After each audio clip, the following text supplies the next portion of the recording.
জিলহজের প্রথম 10 দিনের আমল, ইবাদত, নেকামল, ভালো কাজ, এটা আল্লাহর কাছে এত প্রিয়, অন্য কোন সময়ের আমল ইবাদত, অন্য কোন দিনের আমল ইবাদত আল্লাহর কাছে এত প্রিয় না। কি করব আমরা কোরআন এবং হাদিসের আলোকে 11টি আমলের কথা বলতে পারি। এই 11টি আমল এই দশকের জন্য খাস, স্পেশাল। আমরা কোরআন এবং হাদিসের আলোকে 11টি আমলের কথা বলতে পারি। এই 11টি আমল এই দশকের জন্য খাস, স্পেশাল। নাম্বার 1 নম্বর এই দশকের আমল হলো বেশি বেশি আল্লাহর জিকির করা। কি করা? বেশি বেশি আল্লাহর জিকির করা।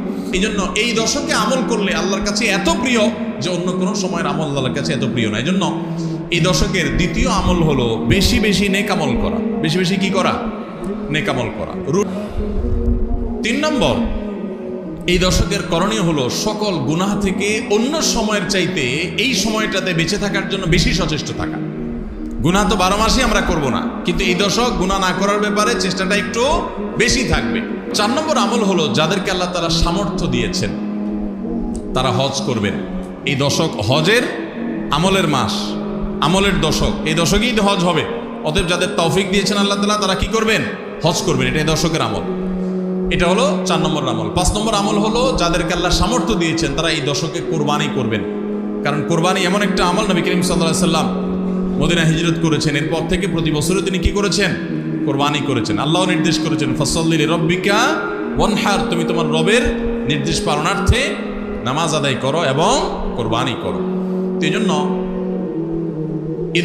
ঈদুল আজহা অর্থাৎ এই জিলহজের প্রথম দশকের শেষ দিন অর্থাৎ 10ম দিনে কোরবানির আমলটা করা, এটা যাদের সামর্থ্য আছে তাদের জন্য প্রযোজ্য। এই দশকের একটা আমল হলো কি করা? কোরবানি করা। কয়টা আমল গেল? 5টা। 6 নম্বর হলো যাদের কোরবানি করার ইচ্ছা আছে তারা জিলহজের চাঁদ ওঠার আগে আগে জিলকদ মাসের শেষ দিনের মধ্যে তাদের হাতের নখ, চুল, গোফ, অবাঞ্ছিত লোম এগুলো সব কেটে পরিষ্কার করে ফেলবেন এবং এই দশক আর সেগুলোতে হাত দিবেন না। কোরবানি করে তারপরে সেগুলো পরিষ্কার করতে চাইলে করবেন, এই দশকে আর হাত দিবেন না। নবী সাল্লাল্লাহু আলাইহি সাল্লাম বলেছেন মান আরাদা আন ইউদাহিয়া ফালা ইয়াখুয মিন শা'রিহি ওয়া আযফারিহি শাইআ, যে ব্যক্তি কোরবানি করার এরাদা করেছে, নিয়ত করেছে, সেই জন্য তার চুল, নখ এগুলো না কাটে। ওই 10 দিন জিলহজের চাঁদ উঠছে আর কাটবেন না, চাঁদ উঠার আগে আগে কেটে ফেলবেন এবং কোরবানির পরে যায় কাটবেন। এই 10 দিন বিরত থাকা। তবে অন্য আরো বিভিন্ন রেওয়ায়াত থেকে, বর্ণনা থেকে বোঝা যায় যে এই আমলটা শুধু যিনি কোরবানি করবেন তিনি নয়, যিনি কোরবানি করবেন না, কোরবানি করার সামর্থ্য নাই, তিনি এই আমল করতে পারেন, তাহলে আল্লাহ তাআলা তাকে কোরবানি করার সওয়াব দান করবেন। 7 নম্বর আমল হলো এই দশকে বেশি বেশি তাকবীর পাঠ করা। এটা তাকবীরে মুতলাক বলা হয়, সাধারণ তাকবীর। আল্লাহু আকবার, আল্লাহু আকবার, লা ইলাহা ইল্লাল্লাহ, আল্লাহু আকবার, আল্লাহু আকবার ওয়ালিল্লাহিল হামদ। 8 নম্বর আমল হলো এই তাকবীর, তাহমিদ, তাহলিলটাই বিশেষভাবে পড়া। 7 নম্বরটা হলো সাধারণভাবে রাত দিন যতক্ষণ পারেন বেশি বেশি পড়বেন, কোনো সময় ফিক্স নাই এবং 10 দিন ফুল। আর 8 নম্বর আমল হলো এই তাকবীরটাই নির্দিষ্ট সময় নির্দিষ্ট দিনগুলোতে বিশেষভাবে পড়া। সাধারণভাবে তো পড়বেনই, আর বিশেষভাবে পড়বেন। বিশেষভাবে কখন? আইয়ামে তাশরিকে। আইয়ামে তাশরিক কাকে বলা হয় ভাই? জিলহজের 9 তারিখ ফজরের পর থেকে নিয়ে জিলহজের 13 তারিখ আসর পর্যন্ত।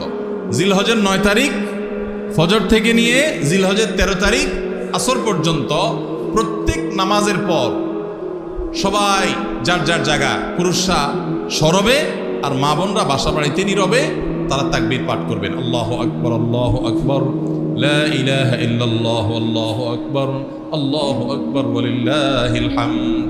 9 নম্বর আমল হলো জিলহজের 1 তারিখ থেকে 9 তারিখ পর্যন্ত এই 9 দিনই নফল রোজা রাখা। 10 নম্বর আমল হলো স্পেশালি বিশেষভাবে আরাফার দিনে অর্থাৎ জিলহজের 9 তারিখে রোজা রাখা। জিলহজের 9 তারিখে কি করা? রোজা রাখা। প্রথম 9 দিন সাধারণ, আর বিশেষভাবে 9 তারিখের গুরুত্ব আরো বেশি, কারণ নবী করিম সাল্লাল্লাহু আলাইহি সাল্লাম বলেছেন সিয়াম ইয়াউমি আরাফা আহতাসিবু আলাল্লাহি আন ইউকাফিরা সানাতাল্লাতী ক্বাবলাহা ওয়াল্লাতী বাদাহা। আরাফাত দিনের রোজা অর্থাৎ জিলহজের 9 তারিখের রোজা, এই রোজা সম্পর্কে আল্লাহর কাছে আমার ধারণা, আল্লাহর প্রতি নবী সাল্লাল্লাহু আলাইহি সাল্লাম বলছেন যে আমার ধারণা যে এই রোজার বিনিময়ে আল্লাহ তাআলা 1 বছর পূর্বের আর 1 বছর পরের অর্থাৎ আগামী 1 বছর এবং গত 1 বছরের গুনাহ আল্লাহ তাআলা মাফ করে দিবেন। 11 নম্বর আমল হলো ঈদুল আজহার সমস্ত সুন্নাতগুলো আমল করা। ঈদুল আজহার অনেকগুলো সুন্নাত আছে না, এই সুন্নাহগুলো সবগুলো আমল করা।